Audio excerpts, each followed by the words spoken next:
Happy Valentine's Day, everybody. The talk title for today is Reclaiming Valentine's Day, and I just realized, like with so many different holidays that we celebrate here in this country, I had no idea about the origins of it. And the way we celebrate our holidays are often far removed from those origins. Like I only learned recently this holiday is named after a Christian saint, Saint Valentine. And there's there's a lot of varying legend and lore around Saint Valentine, whether he was like an actual historical figure or kind of like a combination of a few different historical figures, kind of like Lao Tzu, or just like the stuff of legend. But there is something that we are clear about, that before it became a Christian holiday, February 14th and mid-February was actually a Roman pagan holiday called Lupercalia, which really was like this celebration and festival that surrounded fertility and the mischievous god, mind you, Pan. And one of my favorite sort of stories about this holiday that I think relates to the actual holiday is, back during that time, the folks that were celebrating Lupercalia used to like draw names out of a hat, and whoever they were paired up with, they would just go on a date with or be with for the rest of that night. So it was just like ancient Roman, like blind dating that was organized. So it was, this really fun time, this festival time, and it wasn't until years later, right, when Rome, became the seat of the Catholic Church, where this holiday shifted from that. And instead of young people like drawing names to do those blind dates with for that night, they would draw names, and it would be name of a Catholic saint. And instead of going on a date, you would see how you could most emulate that Catholic saint for that day. I can only imagine rolling that out, how hard that must have been. The teens must have been seriously? This is what we're doing now. So anyways, that's a little bit of the history of it. And then eventually, right, it got, this all became surrounded around, this Saint Valentine. And out of, the folks that were affiliated with this holiday, perhaps the most famous one was this Valentinus of Rome, who was this young priest who was around during the 3rd century. During that time, Rome was kind of in turmoil. There was a lot of infighting happening. Rome, this Roman Empire had kind of divided up into different states, and there was just a lot of warring going on. Romans doing what Romans do best. They are just, they were at war a lot. And the current emperor at the time of Valentinus, he was actually a commander in the army, and he had risen to power and became emperor, being the commander. And when he rose to power and was emperor, he realized he didn't have enough soldiers, and he was trying to recruit soldiers, and he wasn't getting enough. And he found there was this law, this Roman law, where if you were married, you couldn't be redrafted into the army. And so he pulled the emperor card, like emperors do, and he said, well, that's easy enough. We're just going to ban marriage. Marriage is now illegal, so stop with all that funny business and come on back to war. And so there was this priest, this young priest, Valentinus, who heard of this and was like, well, this is ridiculous. This shall not stand. This cannot be. I'm going to go on performing marriages, whether you like it or not. And so Valentinus, illegally, standing up to the emperor, began to perform marriages to all these young couples. And eventually, word got out, and Valentinus was arrested and thrown in jail. Through that, though, it turns out Valentinus he was a pretty likable dude. And so he made friends with the jailer very quickly, and he ended up, the jailer ended up helping Valentinus out, and he was continued, even though, of course, it was illegal and he had been thrown in jail, he continued to perform marriages while he was imprisoned. And the jailer took such a liking to him that he eventually, legend has it that he introduced he introduced Valentinus to his daughter, who was around Valentinus's age, and his daughter was blind. And so Valentinus was helping to educate her a little bit and was reading to her every night. And so they formed this really special bond. When the emperor found out that that Valentinus had still been defying the emperor, he said, "This is ridiculous. This cannot be. He's got to die." And so he ended up being, executed. And on the day that he was executed was February 14th. So legend has it, one of the last things that Valentinus did before his death is he wrote a little love letter to that jailer's daughter. And it said that, as Catholic martyrs are known to do, a miracle was performed. It said that when she opened the letter, she gained her sight and was able to read the letter, and it was signed, "Yours, Valentine," which is one story of how we have this tradition of sending Valentines on this day. So, it's really interesting that this day that we're celebrating, right, is really in commemoration of a true martyr, of this young priest who gave his life, literally gave his life for love. Like, he believed in love deeply enough where he gave his life so people could be in marriage, be in love. And it just makes me think of, this holiday differently when I think about it this way. And it makes me think of all of those who have come before, who have taken such enormous risk, like for love or for rights in the name of love. Like, it makes me think of Richard and Mildred Loving, right? Who, because of them, I am able to be in an interracial marriage. It makes me think of Harvey Milk and Marsha P. Johnson, who are modern day martyrs, who literally gave their lives for the rights of LGBTQ folks and for those who were being oppressed at that time. And we continue to protect those rights today. It makes me think of Susan B. Anthony and those suffragettes who, because of the love of themselves and their fellow women, and seeing the dignity and worth in them and their power and their voice, sacrifice so much so they could be, so all women could have this right to vote. And of course, it makes me think of that civil rights movement and of Martin Luther King Jr., who ultimately gave his life, which, there's lines in that song that was just sung, who had an ethos of nonviolence and love, We say St. Valentine's name every year, even though we don't even know that's what we're doing.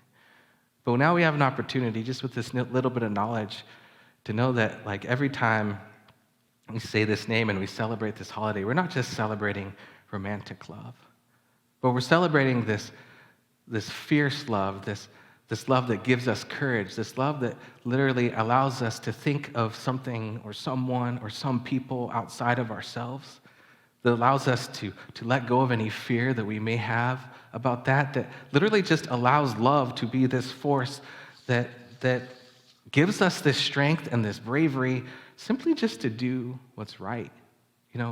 Love has the power to do this, and I think we forget that. One of my favorite authors and activists these days, Adrienne Marie Brown, and she says it this way. She says, "When we are engaged in acts of love, we humans are at our best and most resilient. The love and romance that makes us want to be better people, the love of children that makes us change our whole lives to meet their needs, the love of family that makes us drop everything to take care of them, the love of community that makes us work tirelessly with broken hearts. Perhaps humans' core function is love." So I invite everyone to see if this has spurred some questions in you, just as a reminder of how to deepen this conversation. And as we began to bring this portion of the talk to a close, I want to go back to that song that you two sang, "In the Name of Love, What More in the Name of Love." It turns out that this song invited the band to actually live out its lyrics in kind of a similar way, in this brave way that I've been talking about. So this song came out on the Joshua Tree album. I think it's probably my favorite U2 album. And they were going on tour in '87. And it was in 1987 that Martin Luther King Jr. Holiday was becoming a federal holiday. And we forget that wasn't necessarily well received by everybody. And so it turns out that U2 was ending their tour, their Joshua Tree tour in Tempe, Arizona. And the governor of Arizona at the time had openly opposed Martin Luther King Jr. Day. And of course, there were other folks in Arizona that were also opposing this. And when they were going in to perform at this enormous stadium, at Sun Devil Stadium, they were getting contacted by the FBI because they were receiving death threats because of this song. Bono recalls this in his book. He says, one night the FBI said, look, it's quite serious. He says he has a ticket. He says he's armed. And he said, if you sing Pride in the Name of Love, he's going to shoot you. But we played. We played the show. The FBI were around. Everyone was a little unnerved. We just didn't know, could he be in the building, up in the rafters, on the roof? During Pride, I was singing the third verse. Early morning, April 4th, a shot rings out in the Memphis sky. I just closed my eyes and sang. And when I opened my eyes, Adam was standing there in front of me. It just makes me pause.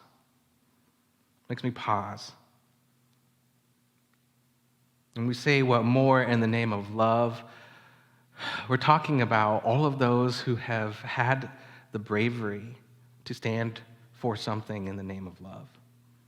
And at the heart of love is this feeling of justice. Like, justice isn't necessarily only a moral thing. It's something that we're compelled to because we're beings that have this capacity to love.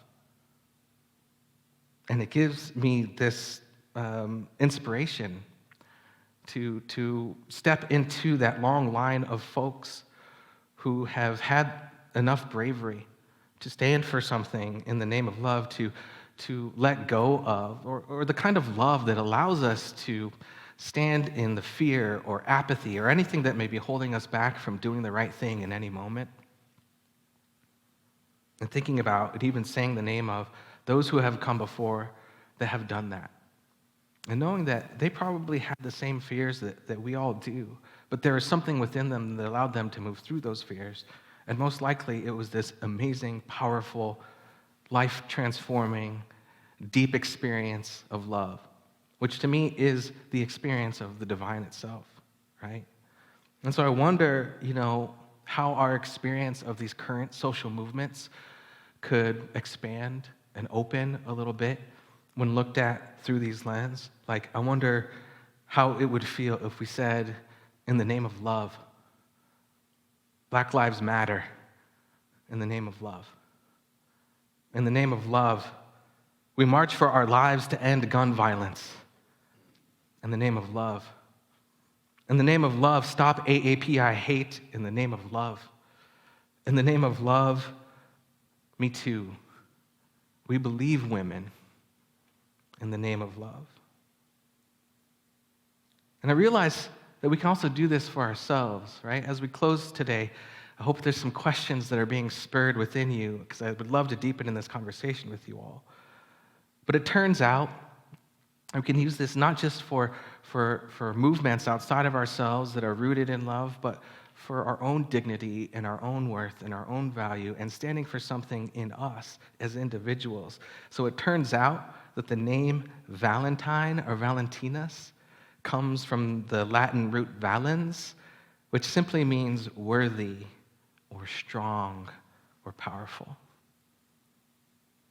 So realize that any movement, whether that's a movement outwardly or a movement inwardly, that is simply affirming out loud, right? Like in the name of love, that is crying out in the name of love, that is crying out on behalf of all those who have come before.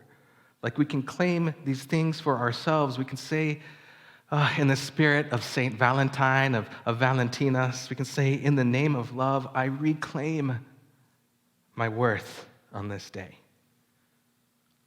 In the name of love, I reclaim my strength on this day. In the name of love, I reclaim my power on this day. So happy Valentine's Day, everybody. I hope you all are experiencing love in all of its forms. If you are doing the lovey-dovey romantic love and eating chocolate and going out on fancy dates, like, yes, go do it.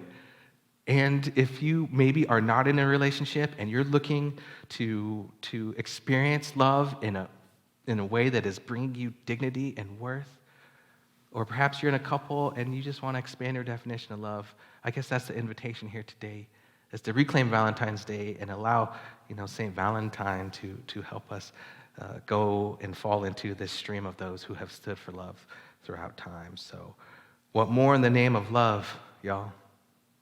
What more? What more will we allow? What more will we be called to love? What more will we be called to transform and heal? So, I think we got some questions to help us go a little deeper into this topic here. I love this first one that says, how do we let go of fear of love if we've been hurt in the past? I think that's the thing that always comes up, right? That always comes, this hesitancy that I know I've experienced, that I even experienced, when I met my wife, Rebecca, and I realized, I think I got it for this girl. Like I think I'm falling hard, and I've lost. I've fallen hard, and I've lost. I think love, I don't know, to me, heartbreak is one of the most beautiful things that we can experience as a human being. It's a form of grief, and I think a big gift of being a minister is we walk people through grief a lot in this profession. And what I know is that grief is a natural process of being human, and grief is often the deepest, and it's simply the evidence of the loss being a result of there being a lot of love in that relationship. So sort of the deeper the grief, the bigger the love that's present. And so I don't know if that helps give you courage for the next love, but I know that heartbreak is something beautiful. It's not something that we need to resist. I know that time and space allows heartbreak, and perhaps there's some deeper work that it can call us to before we can open ourselves up fully again. Forgiveness work. Perhaps it's calling ourselves to those affirmations that we spoke at the end of this service of, in the name of love, I reclaim my worth. In the name of love, I reclaim my power. In the name of love, I reclaim my dignity. Perhaps it's a call for that. But I know that love is always worth that. It still is the most powerful energy in the universe. Can you say more about why church and government have a history of wanting to control whom we marry? I mean, where there is power, there is control. I mean, the Catholic Church has tried to control this. The government has tried to control this. I can't pretend to know what is going through the mind of politicians, but I imagine that anything that is considered a threat can be at a target of control, right? I think that was really illustrated in the story of Saint Valentine himself. He would not have been persecuted had he not just simply been, standing up for something that was trying to be controlled, by those in power. Fear is really good at controlling the masses, as I think we've seen over and over and over again. And so, love is kind of this superpower against any form of control and oppression. And I think we've seen that over and over and over again. Something needs to break us out of the fear, even if that fear is super real. And often, I feel that those that are in control are also coming from their own place of fear. So, we do this for ourselves, and we do this for current leaders and future leaders as well. So hopefully they can learn to govern from a different place. What is a practice that helps you discern if love is motivating you in social justice? Ooh, that's really good. Love, if you took my heart-based social justice group or class, that really was sort of the core tenet of the classes, that everything we're doing is out of love. I think the way that I can tell, like a practice that I can utilize to discern, is just calibrating my energy level,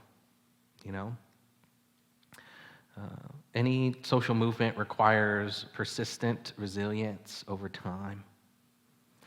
And if my motivation for justice is rooted in revenge, or rooted in hate, or rooted in pain only, I know that's an energy that will not sustain me. And so I know that eventually I will feel tired and overwhelmed. And if I'm there for too long, I know I need to shift something up. Love, however, right? And there's so many folks that are talking more about this. Adrienne Marie Brown talks about this. Loretta J. Ross is my new favorite activist who's talking about this. She has a book coming out in September that's talking about cancel culture and calling folks in and calling folks to join the movement from a place of love. They're talking about, like, if you're not enjoying yourself, if you are not deriving real joy for standing for the rights of others, like, something's wrong. Because doing so is literally some of the most joy-giving work that you could possibly experience in life. And that to me is just simple rooted in love. And so if we're coming into these social movements, recognizing that not only we're gifted something, like we're doing something perhaps that's outside of ourselves, or perhaps for people that we love, but we're also given something in that. That to me is a really good indicator that we can sustain ourselves. And we need folks in the movement that are able to sustain the movement and not get burned out. And so it's also a call back to love if we're feeling burned out. Maybe one or two more, huh?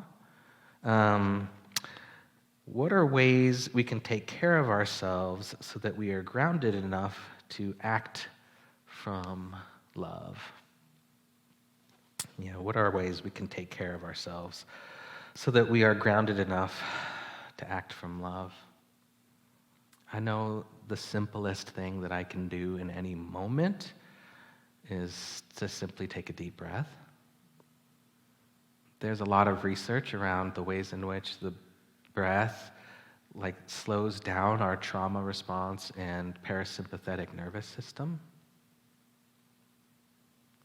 A lot of times we have to be able to call out if we are in a triggered state, if we are in a state that is feeling as if we are being hurt, or if we are being attacked, and if some, inner child part of us is then running the ship, perhaps from something from the past, we need to be able to speak to that and perhaps even take a break from whatever triggered that experience so that we can come back into a place that is grounded and sane and a fully adult self that is able to meet the moment. And the last thing I know when I'm not feeling grounded, I'm an anxious person. I carry a lot of anxiety. And I know that when I'm carrying sort of a chronic level of anxiety over time, I know this isn't necessarily spiritual, but I feel stuff get lodged in my body and I just need to run it out. punch it out or kick it out or even walk it out, because that to me has been the only thing that is, no matter what, like will work, like will move energy. And there's research around this too, in the ways that we are really benefited by exercise as a form of self-care. Okay. So these last two are very similar, and I think we'll end here. Like, if love is a core function of humanity, why do people fear so much? And then this other question says, what compels people to join with hate if love is our true nature? They feel very similar, these questions. Like, why do we as humans engage in hate? Why do we give ourselves to fear? I mean, I don't know. We're human. To be honest, there's safety in fear and hate often. Hate is this, I think hate is what Renee likes to call this common enemy intimacy, where, I think folks that join in hate groups, there's some part of them that is seeking intimacy. And in that seeking of intimacy, they're able to join other folks because they have this common thing that they can hate together. But what Brene Brown talks about is that too is not sustaining, right? So that it's kind of, she calls it hot wired connection. It's not actual connection. To me, hate ultimately sometimes comes out of fear as well, fear of the unknown, fear of the other, fear of our own well-being, right? So when we're focused on separation, fear and hate come into it, because hate can be a short-term solution for this separation and loneliness we may feel, So I don't know, but I know I've felt that sometimes. I know I've experienced Schadenfreude and taken pleasure in joining with others in experiencing the joy that I felt when someone that we both don't like experiences some misfortune. I'm gonna say, I'm guilty of that. But I also know that it's not sustainable. So I try to have as much compassion as possible, because I don't feel like I'm any better than that. But I try to hold myself to better than that. But love, I think, ultimately wins. And I think if there's anything that I'm needing to hold on to right now is that love will win out. All the things that we're going through right now, whether that's personal challenges, interpersonal challenges, we are in a very, very interesting time in history. We're at a turning point in so many ways. What's going to be our ethos, as Reverend Shannon talked about last week? What is going to be our compass? What is going to be the thing that we organize around? Are we going to just organize around fear and hate? Because we can totally do that. Or are we going to organize around love and shared power? So